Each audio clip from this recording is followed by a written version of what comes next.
स्वागत है आप सभी का tech study ITI YouTube channel पर। इलेक्ट्रीशियन ट्रेड थ्योरी में आज हम लोग पार्ट 2 करेंगे। इससे पहले पार्ट 1 कर चुके हैं। एम्प्लॉयबिलिटी स्किल वर्कशॉप कैलकुलेशन और ड्राइंग के चक्कर में इलेक्ट्रीशियन के पार्ट्स बनाने में थोड़े लेट हुआ, बट सेकेंड ईयर में अगर आप हैं तो सेकेंड ईयर के कंप्लीट नीमी के क्वेश्चन हैं। पार्ट 1 अगर आपने नहीं देखा है तो डिस्क्रिप्शन में लिंक है, वहाँ से आप जाके ज़रूर चेकआउट कर लीजिएगा। पार्ट 2 करेंगे उससे पहले आपसे रिक्वेस्ट करेंगे, प्लीज़ चैनल पर नए हैं तो सब्सक्राइब करके बेल आइकन को हिट कर लीजिएगा एंड वीडियो को लाइक ज़रूर करिएगा। यहाँ पे क्वेश्चन नंबर 26 से हम लोग करेंगे पार्ट 2 एंड क्वेश्चन नंबर 26 है what the name of generator if it's field is connected in parallel with armature. मतलब जनरेटर का नाम क्या है यदि इसका जो क्षेत्र है आर्मेचर के समानांतर जुड़ा है। तो अगर जनरेटर में आर्मेचर के समानांतर जुड़ा है तो वो जनरेटर कैसा होगा? तो वो जनरेटर होगा आपका शंट जनरेटर। राइट आंसर है आपका option A, shunt generator. Next है question 27 what the purpose of pole shoe in DC generator. DC generator में पोल शू का क्या उद्देश्य होता है? तो किसी भी डीसी जनरेटर में पोल शू का पर्पज क्या है वो आपको यहाँ बताना है। रिड्यूस द एयर गैप, मतलब एयर गैप को कम करता है। Increase the field strength, field strength बढ़ाता है, यानी फील्ड की स्ट्रेंथ जो है उसको बढ़ा देगा। मिनिमाइज द मैग्नेटिक लॉस, जो मैग्नेटिक लॉसेस होंगे उसे कम करेगा। या spread out flux uniformly in the air gap, जो एयर गैप है उसमें फ्लक्स को समान रूप से स्प्रेड करेगा, फैलाएगा। तो राइट आंसर आपका ऑप्शन डी, यहाँ पे पोल शू का उद्देश्य होता है spread out flux uniformly in the air gap. Question number 28 है what the function of split ring in DC generator. बहुत बार पूछा जाने वाला क्वेश्चन है आपके एग्जाम में। डीसी जनरेटर में स्प्लिट रिंग का कार्य क्या है? मेंटेन कांस्टेंट वोल्टेज, यानी निरंतर वोल्टेज बनाए रखना। या कलेक्ट द करंट यूनिडायरेक्शनली, धारा को एक दिशा में एकत्र करना। Reduce the voltage drop at brushes, brush पर वोल्टेज ड्रॉप को कम करता है। या increase the terminal voltage then rated. तो यहाँ आपका राइट आंसर है option B, collect the current unidirectionally, धारा को एक दिशा में एकत्र करने का कार्य होता है स्प्लिट रिंग्स का। नेक्स्ट है question which material use to make brush in generator. Generator में ब्रश बनाने के लिए किस सामग्री का उपयोग किया जाता है? ये भी कई बार पूछा गया क्वेश्चन है आपका। 4 ऑप्शंस मिलेंगे आपको, steel and graphite, carbon and graphite, cast iron and graphite या aluminium and graphite. Right answer है जनरेटर में जो ब्रश होते हैं उनको हम कार्बन एंड ग्रेफाइट दोनों से बनाते हैं। क्वेश्चन नंबर 30 है why DC generators are losing their residual magnetism. क्यों डीसी जनरेटर अपने अवशिष्ट चुंबकत्व खो देते हैं? किसी भी डीसी जनरेटर में जो उसका रेजिडुअल मैग्नेटिज्म है वो क्यों खोएगा, मतलब क्यों वो खत्म होगा, लॉस होगा उसका। Heavy short circuit in load, अगर भार में भारी शॉर्ट सर्किट आएगा। रनिंग विदाउट लोड कंटिन्यूसली, बिना लोड के लगातार चलना। Continuous running without break. या change of direction of rotation very often, rotation की दिशा अगर अक्सर बदलती रहेगी तो डीसी जनरेटर अपना जो अवशिष्ट चुंबकत्व है उसे खो देगा। ये क्वेश्चन 2 तरीके से पूछा जाता है। कई बार पूछा जाता है अगर रोटेशन बार बार बदल रही तो उससे क्या होगा, तो उसमें राइट आंसर होगा अपना रेजिडुअल मैग्नेटिज्म क्या करेगा, खो देगा। 31 नंबर क्वेश्चन है how does the magnetic circuit complete through the yoke and poles in a generator. एक जनरेटर में योक और पोल यानी ध्रुव के माध्यम से चुंबकीय सर्किट कैसे पूरा होता है? Field coil, armature core, laminated pole core या वाइंडिंग कंडक्टर इन आर्मेचर। तो यहाँ पे राइट आंसर आपका ऑप्शन बी, आर्मेचर कोर के साथ। नेक्स्ट है 32 number question why the terminal voltage decreases if load increases in DC shunt generator. DC shunt generator में load बढ़ने पर टर्मिनल वोल्टेज कम क्यों हो जाता है? तो डीसी शंट जनरेटर में अगर लोड बढ़ेगा तो टर्मिनल वोल्टेज कम होने का कारण क्या रहेगा? 4 ऑप्शंस हैं। Because of armature reaction effect, actual में सही यही है आपका कि जो आर्मेचर रिएक्शन इफेक्ट है उसके कारण टर्मिनल वोल्टेज कम हो जाता है। ये भी काफ़ी इंपॉर्टेंट क्वेश्चन है आपका। एंड आपके जो सीबीटी एग्जाम हो रहा है उसमें ध्यान दीजिएगा, जैसे ABCD है ना, तो ये आपका अल्टर होके आएगा। हो सकता है डी ऑप्शन पहले मिले, बी बाद में मिले, सी या ए उसके बीच में मिल जाए। इस तरह से ऑप्शन ABCD जो हैं सीक्वेंस इनका बदलता रहता है।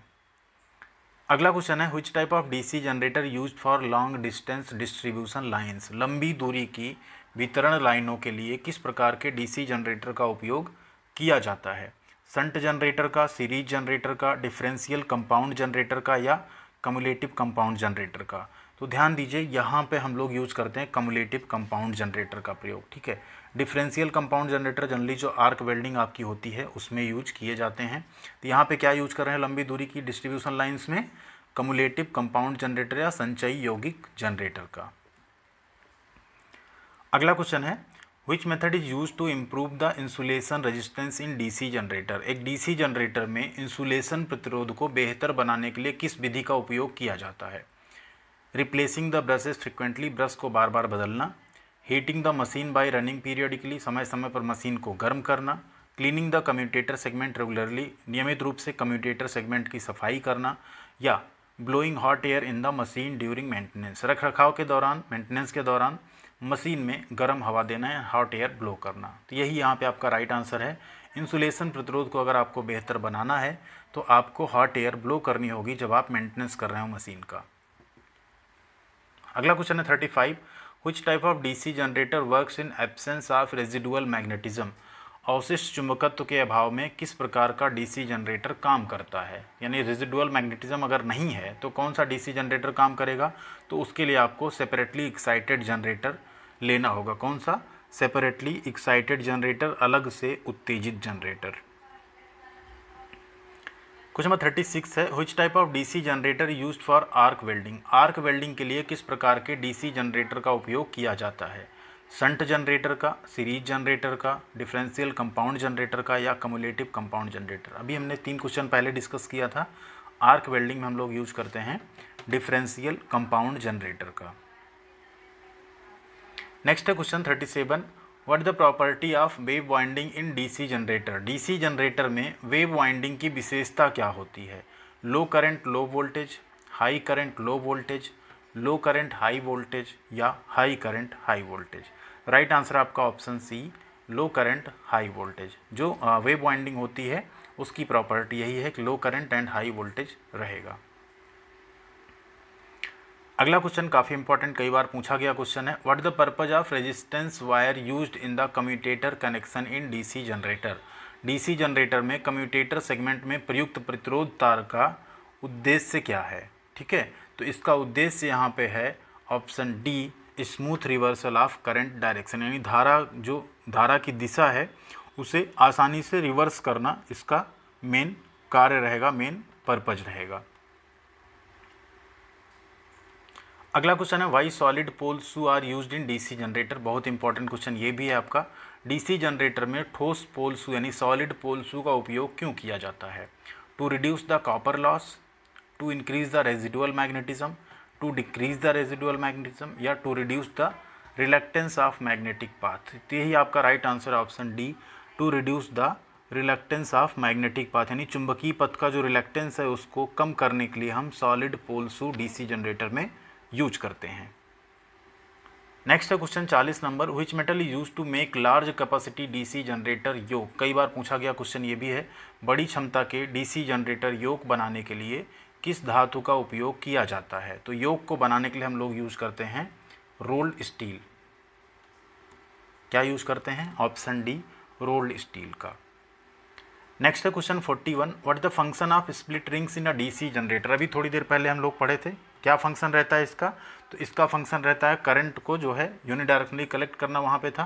तो यहाँ पे क्या होगा इसका function, makes output in the unidirection. वहाँ अभी क्या देखा था आपने कि यूनिडायरेक्शनली जो करंट है उसको एकत्रित करना। यहाँ क्या है, makes output in the unidirectional, एक ही दिशा में आउटपुट बनाएगा कौन, स्प्लिट रिंग डीसी जनरेटर में। नेक्स्ट है question, which type of voltage is induced dynamically in a DC generator. एक डीसी जनरेटर में किस प्रकार का वोल्टेज जो है गतिशील रूप से प्रेरित होता है।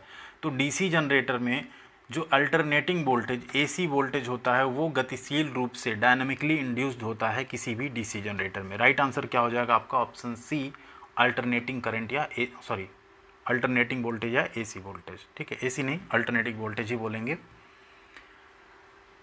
अगला क्वेश्चन है 43, what is the purpose of slot marked as X. First year second year दोनों में ये क्वेश्चन है। एक्स स्लॉट का मतलब क्या है, तो एक्स स्लॉट का मतलब है आपका टू फिक्स द कीवे, कुंजी वे। जो कीवे होता है उसको शाफ्ट के ऊपर जैसे फिट हो रहा है, तो कीवे को फिक्स करने के लिए स्लॉट्स यहाँ पे बनाए गए हैं। यही इसका राइट आंसर है।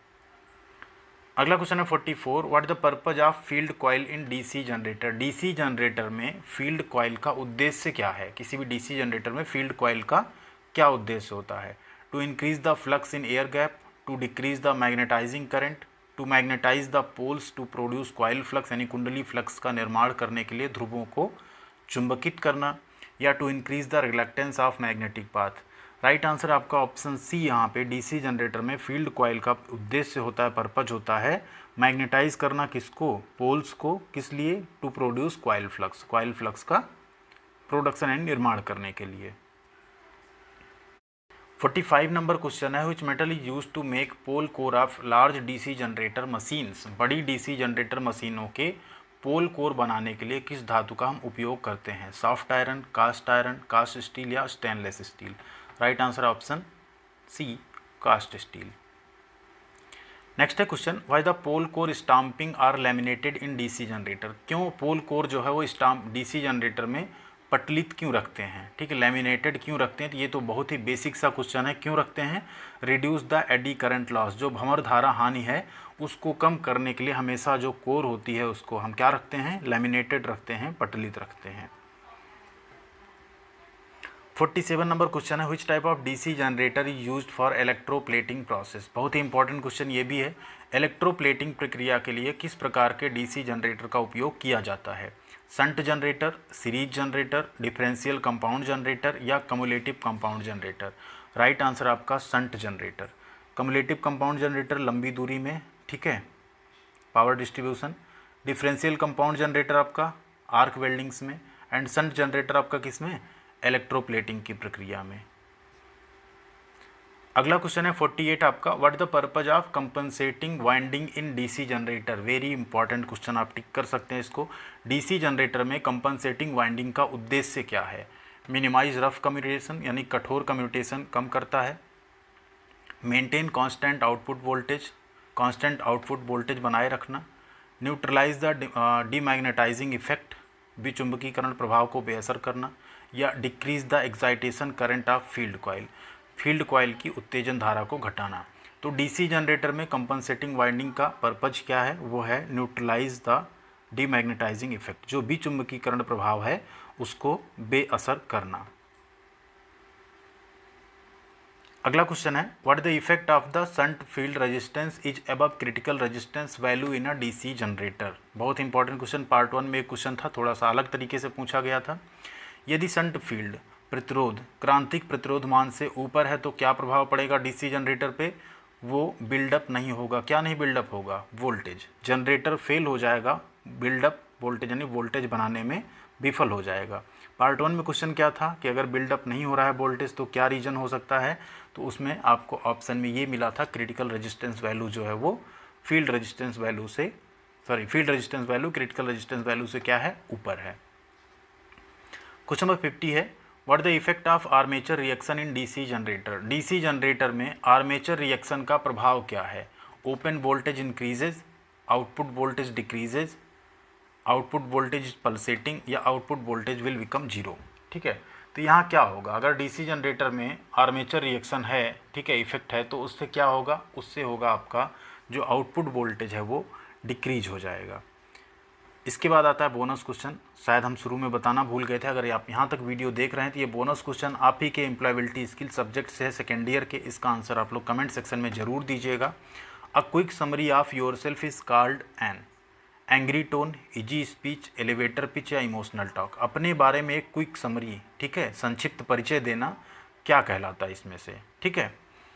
जो भी राइट आंसर हो आप लोग कमेंट सेक्शन में कमेंट कीजिएगा, जिसका भी कमेंट सही होगा उसमें हम लाइक और रिप्लाई जरूर करेंगे। वीडियो को लाइक, शेयर एंड चैनल को सब्सक्राइब जरूर करिएगा। मिलते हैं आपके साथ अगली अपडेट में, तब तक आप लोग बने रहिएगा चैनल पे। Thank you very much.